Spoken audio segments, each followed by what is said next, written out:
Hi everyone, how's everyone doing here today? Thank you for watching, and this is in regards to a recent ad by the Lincoln Project, which I wanted to show you, and it pertains to the issue of abortion and women's healthcare and reproductive rights. So before I get into it, just take a look first. Heart rate at 130. Blood pressure dropping. We're at 80/50. Finger clamp. We're at 80/50. It didn't need to end this way, Dad.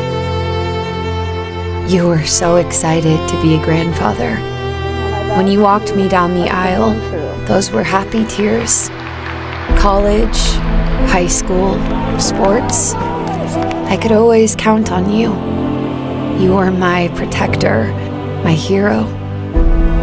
You always made me feel safe, loved, like I was the most important person in the world. But it turned out he was more important. The fact that I was able to terminate Roe v. Wade after 50 years of trying. Each one of those abortion bans includes strict legal rules that are designed to be impossible to comply with. How does a mother who is dying in a hospital bed get to a courthouse to prove to a judge that she's dying? You will no longer be thinking about abortion. You knew what he'd do. You knew his politics would end my freedom, my rights.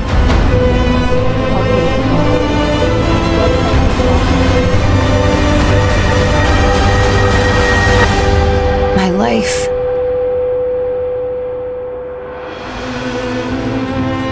You chose hate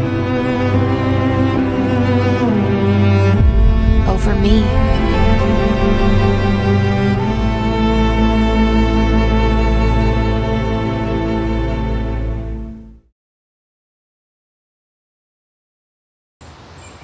What do you think?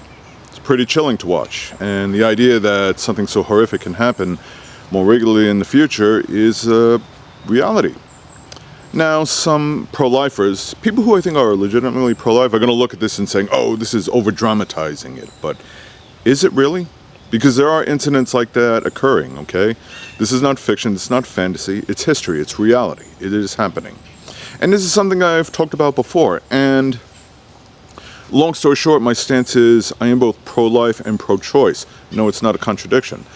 I am pro-life in the sense that I don't want to see abortions happen, but I'm also pro-choice in that I will also respect a woman's right to choose what she wants to do for her own body. In other words, her health care should be between her and her doctors, not men, and certainly not politicians.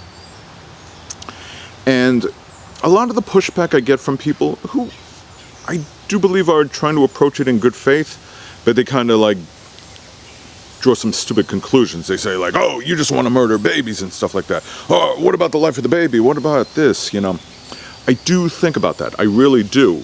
But the truth is, sometimes abortion is necessary, and there's just no way around that.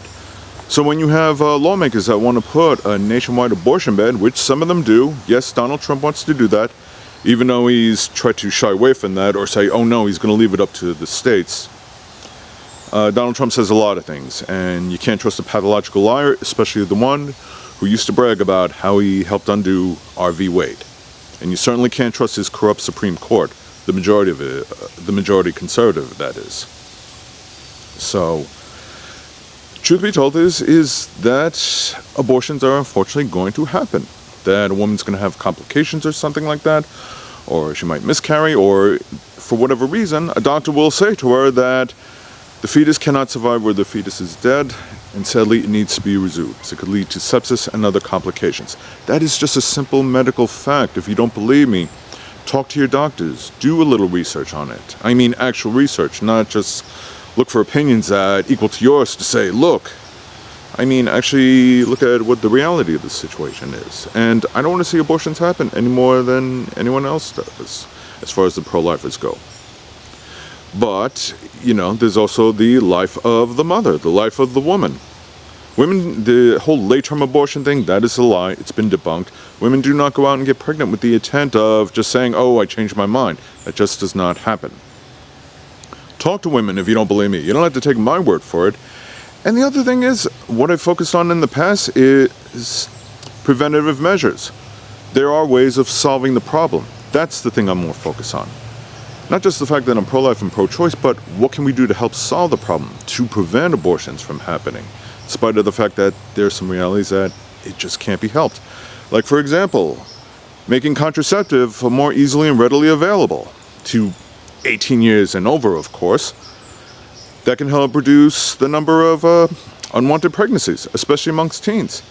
And education, sex education, when it is done right in schools, it can do a lot of good, but when done poorly or none at all, it can lead to a lot of harm. Parents, talk to your children, your sons and daughters and everything. I'm not a parent, so I'm not sure how to do that. That's something I would further research on your end. But there are ways of talking to your children and teaching them to be responsible. My father did that, teaching us how, to take precautions and stuff, and also, if something goes wrong, be prepared to do the right thing. He didn't advocate abortion, of course. He just meant make sure you do what you got to do to take care of, raise a child. Fortunately, I was able to avoid that situation, yes. Again, people who claim to be pro-life, like I said, some of them are legitimately pro-life and want to do the right thing. They just got to think more solution-based and not abortion ban-based. But there are some people who are pro-lifes that are absolute hypocrites. They don't care about women, they don't care about children, and it's more about pro-control. How about setting up programs where you provide funding for women who, say, are single mothers who have an unwanted pregnancy? They don't get the abortion, they have the child, but they don't have the means or the finances to support the child. So they have to rely on federal aid. Why not something like that? Free lunches for children. You know what some of these politicians would say? The hypocritical ones, including Donald Trump? They'd just be like, oh, how are we going to pay for that, this and that, or this and that, or they just have to pull themselves by the bootstraps. Oh, we can't do that. That's socialism. In other words, they care about the unborn fetus. Once the child is out, all bets are off. It is absolute hypocrisy, and it shows that they do not care about the women or the children, including that unborn one that is now born. So, yeah, these ads do show a shocking reality. It is happening, and there are ways that we can prevent that by voting out the lawmakers that simply don't care, and we know who they are. And that is from people like, primarily on the right, the GOP, up to and especially including Donald Trump, who's shown to be a total hypocrite in every shape and form. We can solve this problem, but we got to work to solve it. And we've got to lean on politicians that are more towards looking for solutions and ways to do that. And abortion bans are simply not the answer. That a woman's health care should always be between her and her doctor. Not a politician, especially not a corrupt politician, and especially not Donald F. Trump. Women have a right to choose, and they should be respected that right, and we should work to preserve their health care, not take it away from them. So. Anyway, thank you for watching. I really hope you understand.